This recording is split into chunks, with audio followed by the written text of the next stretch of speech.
போர் பதற்றம் நீடிக்க இந்தியா ரொம்ப பொறுப்போடு நடந்து கொள்ள பாகிஸ்தான் தான் இதை எஸ்கலேட் செய்ய நினைக்குது.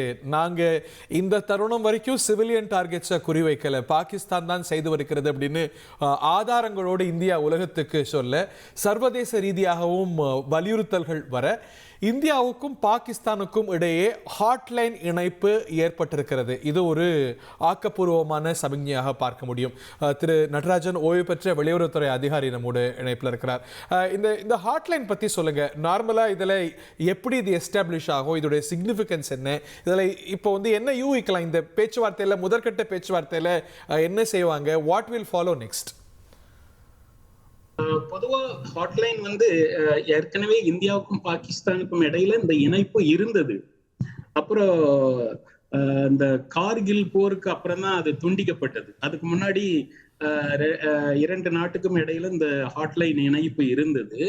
இப்போ திரும்ப இந்த பஹல்காம் பிரச்சனைக்கு அப்புறம் இன்னைக்கு ஹாட்லைன்ல பேச போறாங்கன்னா, பொதுவா நமது தேசிய பாதுகாப்பு ஆலோசகர் அஜித் தோவல் அவர்கள் பாகிஸ்தான்ல உங்களுக்கு தெரியும், இப்போ யாரு ISI டைரக்டர் ஜெனரலோ அவரே தான் அங்குள்ள தேசிய பாதுகாப்பு செயலாளராகவும் நியமிக்கப்பட்டிருக்கிறார் சமீபத்தில்.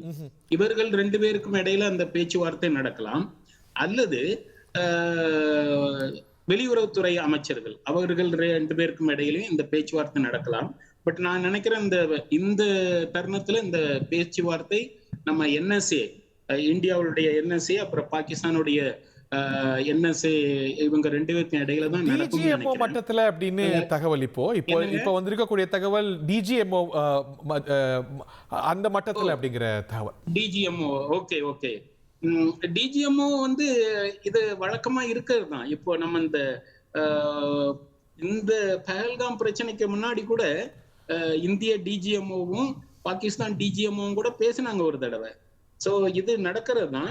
பொதுவா இதுல நடக்கிறது என்ன, ஏன்னா அவங்க தான் அங்க they are on the ground, so they know the situation very well. so DGMO பொதுவா இந்த மாதிரி டீஎஸ்கலேட் பண்ணதுக்கு முயற்சி செய்வோம் அப்படின்னு உட்கார்ந்து இதை தான் குறிப்பா பேச போறாங்க. ஓகே, இது எதை காட்டுது? சோ டீஎஸ்கலேஷனை பத்தி தான் முக்கியத்துவம். both sides have the penchant to de-escalate அப்படிங்கறத காட்டுதா? இது அந்த நிலையை நோக்கி போயிட்டு இருக்காங்க. both sides have the penchant to de-escalate அப்படிங்கறத காட்டுதா?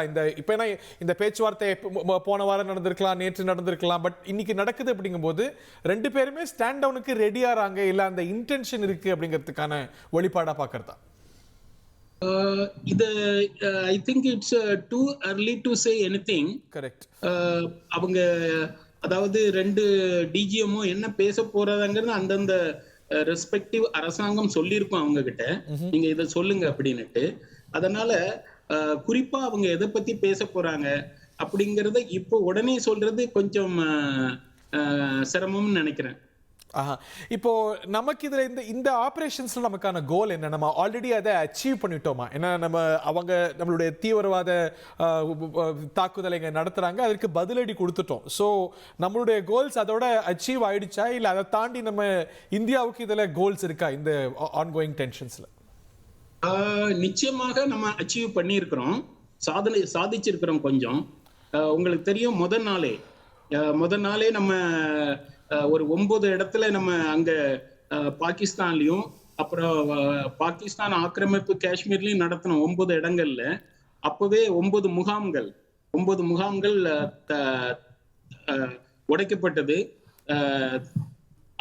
அது ஒரு அச்சீவ்மெண்ட் தான். ஸோ அதுக்கப்புறம் இன்னும் நம்ம இந்திய அரசாங்கம், குறிப்பாக பாரத பிரதமரா இருக்கட்டும் அல்லது உள்துறை அமைச்சர் எல்லாருமே சொன்னது என்னன்னா, பாகிஸ்தான்ல உள்ள இந்த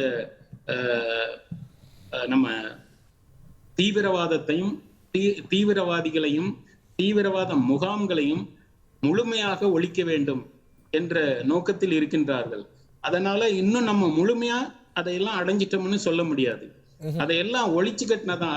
அதுக்கப்புறம் இன்னொன்னு கூட முக்கியமானது சொன்னாங்க நம்ம இந்திய அரசாங்கம், அதாவது பெர்பெட்ரேட்டர்ஸ், பிளானர்ஸ், பேக்கர்ஸ், அதாவது அந்த பேக் சைட்ல இருந்து சப்போர்ட் பண்றவங்க எல்லாரையுமே இந்த இடத்துல நம்ம கொண்டு வரணும், அவங்களுக்கு தக்க தண்டனைகள் கொடுக்க வேண்டும் என்பதுல குறிக்கோளோட இருக்கிறாங்க. அதனால நம்ம முழுசா இன்னும் அச்சீவ் பண்ணல, இன்னும் அச்சீவ் பண்ணது நிறைய இருக்கு. ஓகே. உங்கள் தந்தி ஒன் தொலைக்காட்சியில் கால பைரவன் தினமும் காலை 8 மணிக்கு காண தவறாதீர்கள்.